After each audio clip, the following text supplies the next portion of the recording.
অপমান থাকবে, লাঞ্ছনা থাকবে, ক্ষুধার্ত অবস্থায় থাকবে, অভাব থাকবে, বেইজ্জতি থাকবে, আপনরা চোখ উল্টাই ফেলবে, পরিচিত মানুষটা দূরে চলে যাবে। এগুলো হবেই হবে, কারণ মওলা যেখানে থাকবে সেখানে দুনিয়া থাকতে পারে না। আর একটু জোরে বলেন না। অনেক সময় দেখবেন আপনি যাকে বেশি ভালোবাসবেন সে আপনার থেকে তাড়াতাড়ি দূরে সরে যায়। আমি বলছি জীবনে মিলে কিনা দেখেন, আপনি যার প্রতি বেশি আস্থা রাখবেন সে যত দ্রুত আপনার থেকে আস্থা ভেঙে ফেলবে। আপনি যার প্রতি বেশি ডিপেন্ডেন্ট হবেন সে বেশি আপনাকে ধোঁকা দিবে। আপনি যাকে বেশি বিশ্বাস করবেন এই দুনিয়ায় দেখবেন যে কেমন জানি সে চেহারায় পাল্টাই ফেলছে, কেমন কেমন জানি ইচ্ছাই হোক অনিচ্ছাই হয়ে যায়। এক কথায় আপনি আমরা এই দিলে যাকে বেশি জায়গা দিই সে কেমন জানি তাড়াতাড়ি দূরে সরে যায়, কেমন জানি তার সাথে আমাদের সম্পর্কটা দূরত্ব হয়ে যায়। এটা কেন হয়? এটার হওয়ার একটাই কারণ, রব বলে যে তোর দিলটা শুধু আমার জন্য বান্দা হিসেবে, তোর দিলটা আমার নবীর জন্য উম্মত হিসেবে, আগে আমাকে আর আমার নবীকে রাখ, তারপরে যাকে যাকে রাখার আমি আল্লাহ সেট করে দিব।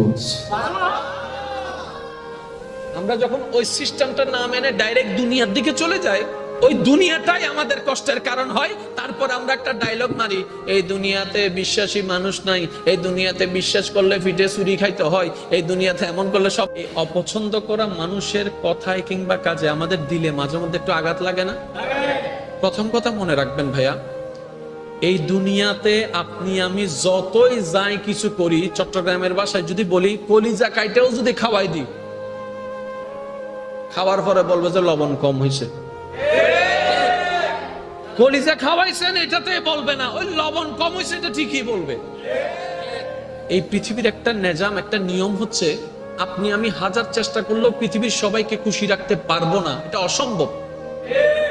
বদনাম ছিল, বদনাম আছে, বদনাম থাকবে। বুঝার জন্য বলা, সৃষ্টি জগতে আমাদের নবীর মতো আর কেউ আছে? আর একটু জোরে বলেন। আমাদের নবীর মতো সুন্দর চরিত্রওয়ালা, যার চরিত্রের প্রশংসা স্বয়ং রব কোরআনে করেছেন, এমন চরিত্রওয়ালা আর কেউ আছে? অথচ এই দুনিয়া, এই সমাজ, হাজার মানুষ সাক্ষী সেই নবীর চরিত্র নিয়েও একদল প্রশ্ন তুলেছে, একদল বিরূপ মন্তব্য করেছে। তাহলে যেই দল, যেই জায়গায়, যেই দেশে, যেই পৃথিবীতে, যেই কালচারে নবী রাহমাতুল লিল আলামিনের মতো একজন আল্লাহর নবীর চরিত্রকে পর্যন্ত কথা বলতে মানুষ দ্বিধা করছে না, সে জায়গায় আপনি আমি আর কে? এই পর্যন্ত আপনি দেখেন আমাদের নবী রাহমাতুল লিল আলামিনকে আল্লাহ যে ক্ষমতা, যে পাওয়ার, যে অ্যাবিলিটি, যে যোগ্যতা যা যা দিয়েছেন, ইতিপূর্বে এমন অথরিটি, এমন সুযোগ আল্লাহর কাউকে দেননি। নবী রাসূল স্পেশাল, কোনো সন্দেহ নাই, কিন্তু আমাদের নবী স্পেশালের স্পেশাল। সুবহানাল্লাহ। আমাদের নবী ইমামুল আম্বিয়া। সুবহানাল্লাহ। আমাদের নবী সমস্ত নবীদের ইমাম। ওয়া ইযা খাযাল্লাহু মিসাকান নবিয়্যিন, আমাদের নবীকে আল্লাহ তাআলা এমন শান, এমন মান, এমন আজমত, এমন অথরিটি দান করেছেন, ওয়ালা সাউফা ইউতিকা রাব্বুকা ফাতারদা আয়াত নাজিল করে দিয়েছেন, ইন্না আতাইনা কাল কাউসারের শান নাজিল করে দিয়েছেন। সুবহানাল্লাহ।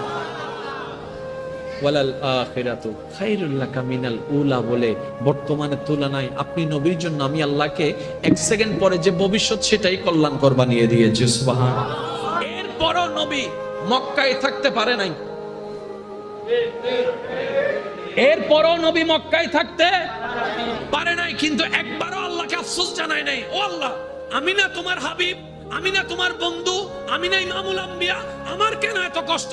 নবী একবারও বলে নাই, যতবারই বলেছেন একটাই বলেছেন, আল্লাহ আমাকে ধৈর্য ধারণ করার তৌফিক দান করো, আল্লাহ আমাকে ধৈর্য ধারণ করার তৌফিক দান করো। আল্লাহ জুলুম যতই হোক আমি যেন ধৈর্যশীল হই, আল্লাহ যতই কষ্ট হোক আমি যেন ধৈর্যশীল হই। নবী মেসেজ দিতে চাচ্ছেন উম্মতকে, উম্মত আমি আল্লাহর এত প্রিয় হয়ে এত কষ্ট পাচ্ছি, তার মানে বুঝে নিবি তোর জীবনে যতই কষ্ট বেড়ে যাবে আল্লাহ তোকে প্রিয় বানানোর জন্য ইচ্ছা করছেন। বলেন সুবহান।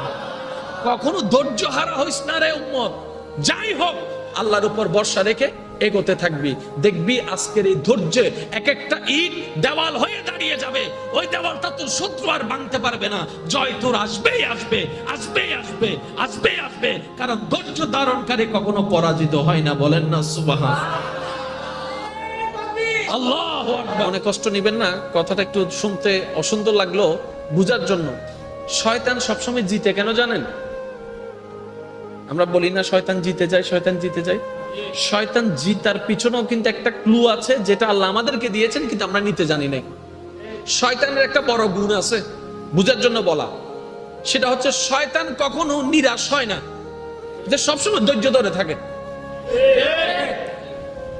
ধৈর্য ধরলে জিতবে, আজ না হয় কাল জিতবে, যেই ধৈর্য ধরুক জিতবে। শয়তান নিষ্ঠার শয়তান এটা ভালো করে জানে, সেজন্য শয়তান কারো পিছে লাগলে সহজে হতাশ হয় না। শয়তান কখনো হতাশ হয় না, এটা লেগেই থাকে। এটা বলে যে আজ না হয় কাল হবে, কাল না হয় পরশু হবে, পরশু না হয় তরশু আমার দলে আসবেই আসবেই আসবে। সে ধৈর্য ধরে থাকে বলে সে সফল হয়। আমরা যদি এই বুঝতে পারি, জীবন কেন্দ্রিক যদি এই শব্দটা বসাতে পারি, আমাদের জীবনে যতই দুঃখ আসুক, যতই কষ্ট আসুক, যতই যন্ত্রণা আসুক, ইমানদার ভাইয়েরা শ্রদ্ধার সাথে একটু বলি, ওয়ালা নাবলুওয়ান্নাকুম বিশাইইন মিনাল খাউফি ওয়াল জুই ওয়া নাকসিন মিনাল আমওয়ালি ওয়াল আনফুসি ওয়াত থামারাত ওয়া বাশশিরিস সাবিরিনাল্লাযিনা ইযা আসাবাতহুম মুসিবা ক্বালু ইন্না লিল্লাহি ওয়া ইন্না ইলাইহি রাজিউন। অন্য আয়াত আল্লাহ পাক বলে ইন্নাল্লাহা মাআস সাবিরিন, ইন্নাল্লাহা মাআস সাবিরিন। শ্রদ্ধার সাথে বলি, জীবনে যাই আসুক, বুঝি কিংবা না বুঝি, মন মানুক আর না মানুক, আমাদের বিবেক তো অতটুক যায় নাই যে আল্লাহর কুদরত বুঝতে পারবো। আমাদের জ্ঞান তো অতটুক হয় নাই যে 10 বছর পরে কি হবে সেটা বুঝতে পারবো। আমরা তো সবাই অপারগ। তাহলে আল্লাহ ছাড়া আমাদের দ্বিতীয় কোনো উপায় নাই। তাওয়াক্কুলটা রবের উপর রাখলাম, ভরসাটা রবের উপর রাখলাম, স্বপ্ন চাওয়া ইচ্ছাটা রবের উপর ছেড়ে দিলাম, মনের সব কল্পনা সব রবের উপর ছেড়ে, অত্যাচার যদি অত্যাচার করে বিচারটা রবের উপর দিয়ে ধৈর্য ধরে বসে থাকেন। একটা দিন যাবে, একটা সপ্তাহ যাবে, 2 সপ্তাহ যাবে, 1 মাস যাবে, 2 বছর যাবে, 5 বছর যাবে, দেখা যাবে আপনার কষ্টের পরিমাণ বাড়তে আছে, অপমানের পরিমাণ বাড়তে আছে, দুঃখের পরিমাণ বাড়তে আছে। যখন দেখবেন আপনার জীবনে ধৈর্য ধরার কারণে আপনার কষ্টের লেভেল বাড়ছে, চোখ বন্ধ করে এতটুকু বুঝে নেবেন আল্লাহ তাআলার রহমত আপনার কাছে আসতেছে। বলেন না সুবহানাল্লাহ।